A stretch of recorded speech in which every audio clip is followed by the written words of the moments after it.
Hot seat माने जाने वाला सरारंजन विधानसभा क्षेत्र में राजनीतिक सरगर्मी अभी से ही तेज हो गई है। विद्यापति धाम से कुणाल ने की सरारंजन बचाओ जन यात्रा की शुरुआत। पहले दिन 5 पंचायत के लोगों से की मुलाकात, शेरपुर में किया रात्रि विश्राम। नमस्कार, मेरा नाम गुलाम ताजवर है। आप देखना शुरू कर चुके हैं द रिपब्लिक बिहार। बिहार विधानसभा चुनाव की डुगडुगी बजने में अभी 6 महीने से अधिक का वक्त शेष है, लेकिन जिले का हॉट सीट माने जाने वाला सरारंजन विधानसभा क्षेत्र से राजनीतिक सरगर्मी अभी से ही तेज हो गई है। बुधवार को मैथिल कोकिल विद्यापति की निर्वाण भूमि विद्यापति धाम के उगना महादेव मंदिर से सामाजिक कार्यकर्ता व बरौना पैक्स अध्यक्ष कुणाल कुमार ने 37 दिनों तक चलने वाली सरारंजन बचाओ पद यात्रा की शुरुआत की। यात्रा के पहले दिन कुणाल कुमार का काफिला प्रखंड के 4 पंचायतों से होते हुए शेरपुर पहुंचा, जहां हाई स्कूल के परिसर में उन्होंने रात्रि विश्राम किया। इस दौरान बड़ी संख्या में गाड़ियों के काफिला के साथ सैकड़ों समर्थक उनके साथ कदम से कदम मिलाकर चल रहे थे। पदयात्रा के दौरान उन्होंने साहिट, बाजितपुर, बालकृष्णपुर, मरबा, मऊ, धनेशपुर दक्षिण, शेरपुर आदि पंचायत के सैकड़ों लोगों से मुलाकात कर उनकी समस्या को जाना तथा उन समस्याओं को लेकर सरकार पर प्रहार किया। इस अवसर पर मीडिया से बातचीत करते हुए कुणाल ने कहा कि सरारंजन विधानसभा क्षेत्र की जनता संगठित भ्रष्टाचार से ताहिमाम है की स्थिति में है। हर ओर भ्रष्टाचार मकर जाल की तरह फैल चुका है। प्रखंड कार्यालय से लेकर अंचल कार्यालय तक और थाना से लेकर मनरेगा में भारी लूट मचा हुआ है। श्री कुणाल ने कहा कि 15 वर्षों से यहाँ की जनता विकास की आस लगाए हुए है, पर उन्हें छलावा ही हाथ लगा है। कुणाल ने कहा कि विद्यापति में उच्च शिक्षा के लिए एक भी संस्थान नहीं है और न ही संस्थान खोलने का प्रयास किया गया, बल्कि विद्यापति इंटर कॉलेज की मान्यता रद्द कर दी गई। उन्होंने कहा कि प्रखंड क्षेत्र में स्वास्थ्य सेवा बदहाल स्थिति में है। पीएससी में एक भी एमबीबीएस डॉक्टर नहीं। वहीं पंचायतों में बनाया गया स्वास्थ्य उप केंद्र में इलाज के नाम पर महज खाना पूर्ति की जा रही है। हर घर नल जल योजना पूरी तरह से बदहाल स्थिति में है। प्रखंड का एक भी वार्ड ऐसा नहीं है जहां सुचारू रूप से जलापूर्ति की जा रही है। श्री कुणाल ने कहा कि वे लोगों की समस्या जानने व आशीर्वाद लेने के लिए हर घर दस्तक दे रहे हैं। 2 चरणों में प्रस्तावित यात्रा के प्रथम चरण की शुरुआत विद्यापति नगर प्रखंड क्षेत्र से की गई है। पहले दिन साहिट, बाजितपुर, बालकृष्णपुर, मरबा, मऊ, धनेशपुर दक्षिण तथा शेरपुर पंचायत के मतदाताओं से मुलाकात कर जन समस्याओं को नजदीक से जाना। उधर पद यात्रा को लेकर सुबह से ही विद्यापति धाम में विशेष चहल पहल देखी गई। पद यात्रा के दौरान करीब 2 घंटे तक बजरंगी चौक, दलसिंह सराय मुख्य पथ पर जाम लगा रहा। वही विद्यापति धाम मंदिर समर्थकों से खचाखच भरा रहा। जहां से भी काफिला गुजरा वहां पहले से खड़े लोगों के द्वारा कुणाल का स्वागत किया गया। वही शेरपुर पहुंचने पर पुष्प वर्षा कर युवाओं ने उनका स्वागत किया। देखिए इस रिपोर्ट में क्या कुछ कहते हैं कुणाल कुमार। नमस्कार। क्या कहेंगे? पहले ही घोषणा किया था कि हम ये पदयात्रा 7 दिवसीय पदयात्रा है और पैदल हम पूरे विद्यापति नगर में, पहले फेज में पूरे विद्यापति नगर में हम हर गली, हर मोहल्ले, हर पंचायत का विजिट करेंगे और वहाँ से जुड़ी समस्याओं को हम कलेक्ट करेंगे। तो इसलिए आज से हमारा काफ़ी शुभ दिन है और उगना महादेव के इस दर से हम शुरुआत कर रहे हैं। हमारी अपेक्षा की काफ़ी मतलब 5-7 गाड़ी के साथ 20-25 लोग आए, लेकिन मुझे देखकर मैं अभिभूत हूँ। इस जन समर्थन को देखकर, इस जन सलाह को देखकर ये निश्चित तौर पर वर्तमान सत्ता पक्ष के खिलाफ जो जनाक्रोश उबल रहा था, ये उसी का नतीजा है कि बिना किसी आमंत्रण के इतनी बड़ी संख्या में लोग आए हैं। और मैं तमाम लोगों से अनुरोध करना चाहूँगा कि चूँकि पदयात्रा है, कल से कम संख्या में आए और कम गाड़ियाँ 4-5 गाड़ियों के साथ ही आएँ और इतनी गाड़ी के साथ इतने लोगों की आने की कोई आवश्यकता नहीं है। जब शक्ति प्रदर्शन की जरूरत होगी तो हम शक्ति प्रदर्शन करेंगे।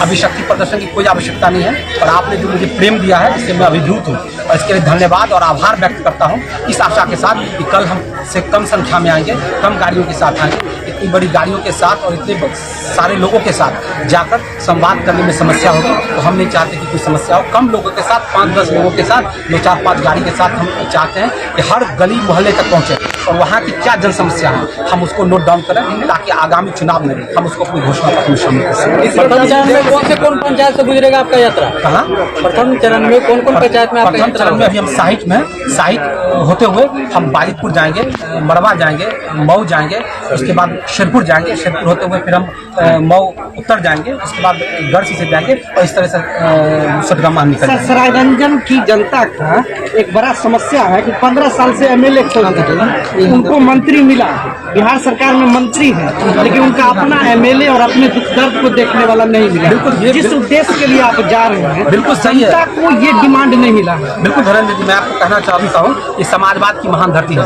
ये कर्पूरी ठाकुर की धरती है और इस धरती पर ये पहली कोशिश है कि कोई पदयात्रा निकाल रहा है और ये जो ढोल पीटा गया है सरायरंजन में कि मंत्री हैं, संतरी हैं, विधायक हैं, ये सब ढोल है। जिस तरह से कोई राष्ट्राध्यक्ष भारत में आता है तो उसके आगमन पर सभी चारों तरफ के घर को रंग रोगन कर दिया जाता है, उसी तरह से सरायरंजन है। आज जहाँ हम खड़े हैं विद्यापति नगर, यहाँ कभी माता गंगा आई थी, प्रकट हुई थी। आज गंगा कहाँ है? आज क्यों नहीं बाया नदी को गंगा से जोड़ा गया? आज यहाँ के गिरी समाज है, मैं जब उतर रहा था तो वो कह रहे थे कि सही ढंग से पानी नहीं पहुँच रहा है, आखिर कौन जिम्मेदार है? अगर आज उगना महादेव के मंदिर को बड़े पर्यटन स्थल के तौर पर विकसित कर दिया जाता और जितना गिरी समाज था सब उसे लाभान्वित होता। सर, कहा जाता है कि बिहार विधानसभा के प्रतिपक्ष के नेता बोल रहे थे कि विजय बाबू जब भी आंसर देते हैं तो गोल मटोल देते हैं, उनका प्रतिफल कुछ मिलता नहीं है। अब इसको इत्तेफाक समझिए कि ये 7 जनवरी 2025 को मैंने एक पीसी किया था, उसमें मैंने कहा था कि इनका नाम जल संसाधन मंत्री नहीं जलेबी मंत्री है। जी और नेता प्रतिपक्ष ने उसी बात को दोहराया है, ये बड़ी बात है।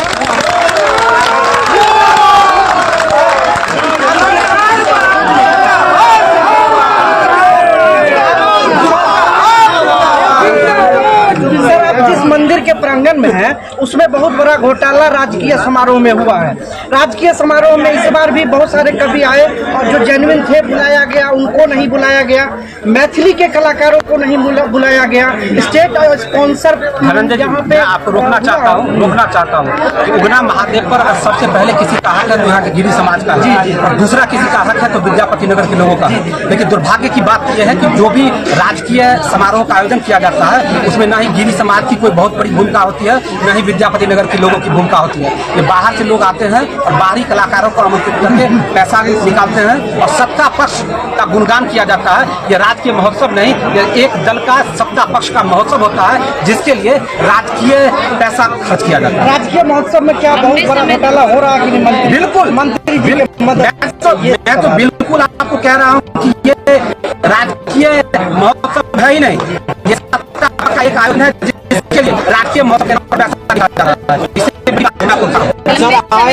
यहाँ के विधायक भी हैं और मुख्यमंत्री भी पहले हैं। आपको लगता है उनको मात देना के लिए इतना आसान हो? किसको क्या बात आप कर रही हैं? आप मैं बता देता हूं कि रामविलास पासवान हाजीपुर से सबसे ज्यादा मत से जीतते हैं और अगले ही चुनाव में वो हार जाते हैं। Indira Gandhi, Indira is nation, nation is India, Indira ये कहने वाले लोग थे, इसके बावजूद भी वो रायबरेली से हार जाती हैं। तो क्या है, क्यों नहीं माननीय मंत्री अपने क्षेत्र में जाकर चुनाव लड़ते हैं? उजियारपुर से उनको लड़ने में क्या हर्जा? उनका घर उजियारपुर विधानसभा है, उजियारपुर से क्यों नहीं लड़ते हैं? सुविधा पहुंचाएंगे क्योंटा के लोगों को, सुविधा पहुंचाएंगे बेगूसराय के लोगों को और सब के लिए सरायरंजन विद्यापति नगर में। आप लोग बात लीजिए, अपनी बात सर, एनसीआरबी का डाटा है कि आए 20 वर्ष में 7,000 लोगों की हत्याएं और 25,000 लड़कियों का बलात्कार हुआ है। इस पर क्या कहना चाहेंगे? आप इतने ब्रॉड में क्यों जाते हैं? आप पूरे बिहार और समस्तीपुर का डाटा क्यों आ रहा है? विद्यापति नगर की बात कर रहा हूँ, शेरपुर की बात करना चाह रहा हूँ। 1 महीने में वहाँ गोलीबारी, 2 गोलीबारी हुई।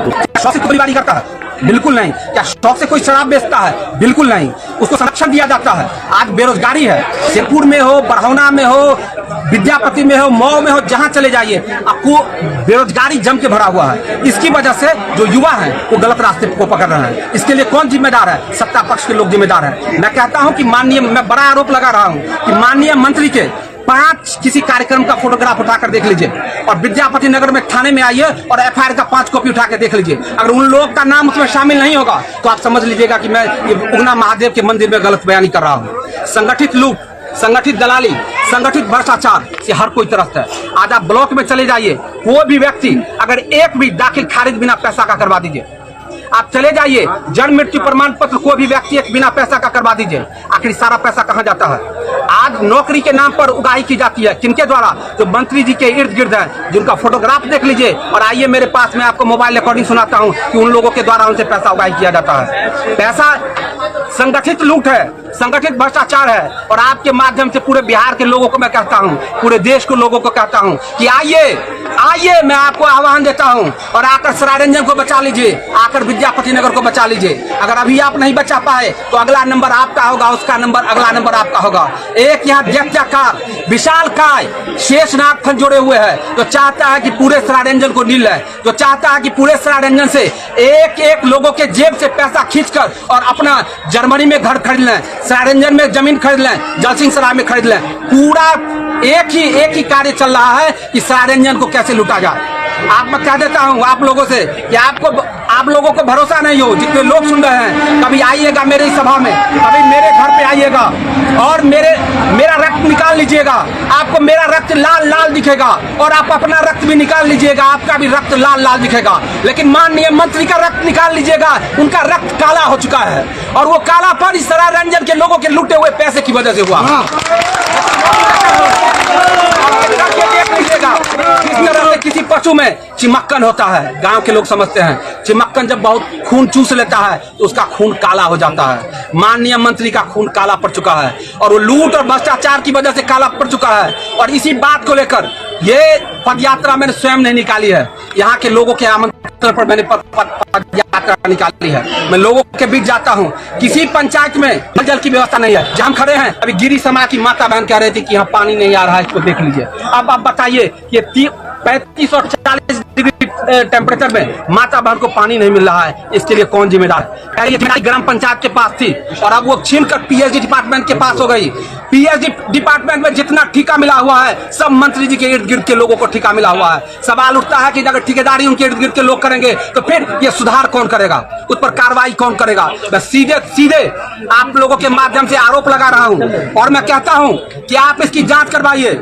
और मैं आपके माध्यम से माननीय मंत्री जी को चुनौती देता हूं कि आप आइए, सरायरंजन में आइए, नरघोगी में आइए, सुभाष चौक पर आइए, विद्यापति में उगना महादेव के मंदिर पर आइए और हमसे डिबेट कीजिए कि 1983 से विद्यापति नगर का लोग आपको वोट दे रहे हैं, आपने क्या विकास किया? आप ये जवाब दीजिए कि आखिर कितने युवाओं को आपने रोजगार दिया? आप ये जवाब दीजिए कि क्राइम रोकने के लिए क्या किया? आप ये जवाब दीजिए कि एक लौटा इंटर महाविद्यालय आखिर क्यों बंद हुआ? आखिर उसको स्नातक महाविद्यालय क्यों नहीं बनाया गया? हम इस बात को भी सवाल रख रहे हैं पिछले कई वर्षों से कि आखिर 2018 में वो क्यों बंद हुआ? उसमें कार्यरत जितने भी कर्मचारी हैं, किसी को लकवा मार गया, किसी की बेटी की शादी नहीं हुई, किसी का पढ़ाई डिस्टर्ब हो गया। आखिर इसके लिए जवाबदेह कौन है, जिम्मेदार कौन है? जमीन हमारी, स्कूल हमारा, कॉलेज हमारा, लेकिन लूटेगा कौन? लूटेगा क्योंटा से आया हुआ लोग, लूटेगा बेगूसराय से आया हुआ लोग। ये नहीं चल सकता है, ये नहीं चल सकता है। नीतीश कुमार के सबसे करीबी और दुलड़ुआ नेता पे इतना बड़ा आरोप लगा रहे हैं, डर नहीं लग रहा है? मैं तो डर तो लग रहा है। उन्होंने एफआईआर करा दिया, उन्होंने मुझ पर एफआईआर कराया। और मैं बता देता हूँ, नीतीश कुमार मंत्री हैं, मैं जातिगत बात नहीं करता हूँ। 5 लोग नीतीश कुमार की जाति के कुर्मी समाज पर एफआईआर किया गया। जो लोग वहां नहीं थे उन पर इसीलिए एफआईआर किया गया कि उन्होंने इसलिए एफआईआर करवाया कि भाई ये हमारा विरोध नहीं कर सके। 2 शाह समाज के लोगों पर एफआईआर किया गया। उन लोगों पर गिन चुन के एफआईआर किया गया जो बीजेपी के वोटर हैं, जो नीतीश कुमार के वोटर हैं, उन पर चुन के एफआईआर किया गया। और मैं आपको बता देता हूं, जिस एफआईआर में दर्ज किया गया वो वहां मौजूद नहीं थे। इसके बावजूद भी एसपी के द्वारा जबरदस्ती दबाव देकर एफआईआर किया गया। तो अब क्या डरना? वो क्या करेंगे? उनमें जो उनकी अगर माँ ने गेहूं की रोटी खा के उनको पैदा किया है, तो हम सब की माँ ने गेहूं का रोटी खा के पैदा किया है, तो डरना किस बात से? सुनाई जी, क्या आप बाहुबली है कि आप पर 2 दर्जन से भी अधिक मामले दर्ज है थाने में? ये किसने कह दिया आपको 2 दर्ज? आज तक एक मामला दर्ज हुआ है हम पर, 107 का भी आज तक मुकदमा दर्ज नहीं हुआ हम पर। सिर्फ इसी साल एक मुकदमा दर्ज हुआ है और मुकदमा 310 का हुआ है। और किसके द्वारा हुआ है ये सब लोग जानते हैं, माननीय मंत्री के द्वारा करवाया गया है। और सिर्फ इतने के लिए कि मैं घुटने पर चला जाऊं और उनको कह दूं कि भाई मैं चुनाव नहीं लड़ना चाहता हूं। अगर आप कहेंगे तो आप चले जाइए थाना में, चले जाइए डीएसपी के यहाँ चले जाइए, एसपी के यहाँ चले जाइए, वो सब कहेगा कि वो लड़का बेकसूर था, लेकिन उसको फंसाया गया है राजनीतिक दबाव में। तो कौन सा एफआईआर? आज तक एक भी एफआईआर नहीं हुआ है। सिर्फ एक एफआईआर हम पर है और वो माननीय मंत्री के द्वारा कराया गया है, और वो सब हम पर नहीं है, ऐसे दर्जन भर लोग पर उनके द्वारा किया गया है एफआईआर। और इसमें आपको मैं बता देता हूं, माननीय मंत्री पर भी चिमटा में सुरेंद्र राय की हत्या का दफा 302 के तहत केस दर्ज हुआ था, जिसको उन्होंने पुलिस की मिलीभगत से केस को खत्म करवा लिया। आप इस बात से कभी मंत्री से पूछ लीजिएगा कि दफा 302 का जो आप पर केस हुआ था वो किस तरह से खत्म हुआ। कुणाल जी, आपकी उम्मीदवारी किस पार्टी से होगी या निर्दलीय होगी? सरारंजन के बेटे की उम्मीदवारी सरारंजन पार्टी से होगी। सरारंजन के लोगों की पुकार पर हम मैदान में हैं, और सरारंजन के लोग जहां चाहेंगे, जैसे चाहेंगे, मैं उसे उम्मीदवारी दूंगा, उसे खड़ा होऊंगा। सर, अभी माननीय तेजस्वी यादव कह रहे हैं कि बीजेपी जदयू जो है आरक्षण चोर है और 65% आरक्षण बढ़ाया गया था जो अभी कोर्ट में लंबित है, इस पर क्या कहना चाहेंगे? क्या कहना चाहेंगे? तो कोर्ट का मैटर है, कोर्ट का फैसला आने दीजिए, इंतजार कीजिए।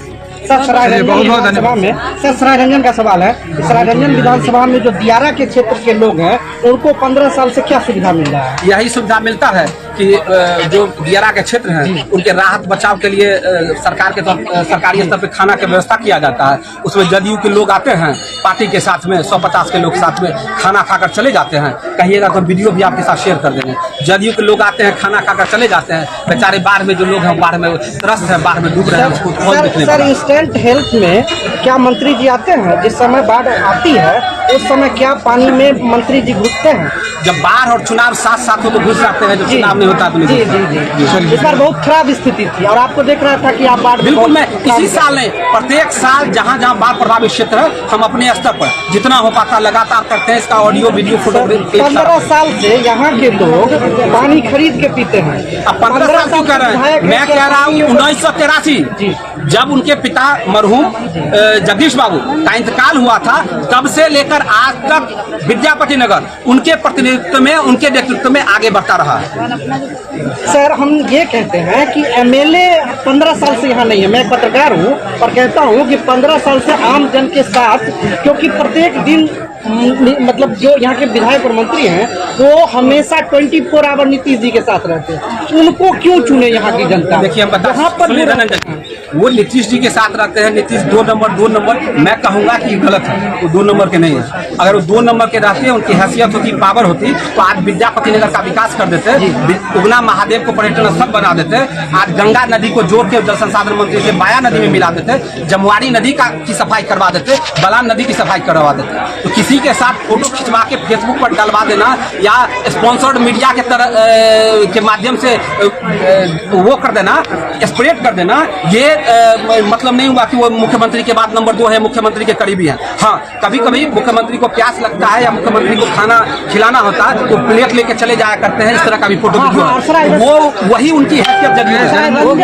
लोगों को जब जरूरी पड़ता है तो वो पटना में हवा हवाई घूमते रहते हैं। हवा हवाई के पास कैसे जाते हैं? को विधायक मिलता ही नहीं है। हर पंचायत में 5-7 दलाल है, दलाल को पकड़िए, 5-7 हजार रुपया खर्च कीजिए, तब आप हो सकता है कि मंत्री से मुलाकात करें, तो नहीं करेंगे। आप तमाम लोगों का बहुत बहुत धन्य आभार। और ये यात्रा चलेगी और शाम को हम प्रेस कॉन्फ्रेंस करेंगे, तो यात्रा पैदल चलेगी, बाकी जो लोग हैं अपना गाड़ी में चलेंगे। और आज हमने इतनी गाड़ी को आमंत्रित नहीं किया था, ये लोग आ गए, इन लोग का आभार। और यात्रा कितने दिन तक चलेगी सर? ये यात्रा लगातार 7 दिनों तक विद्यापति नगर में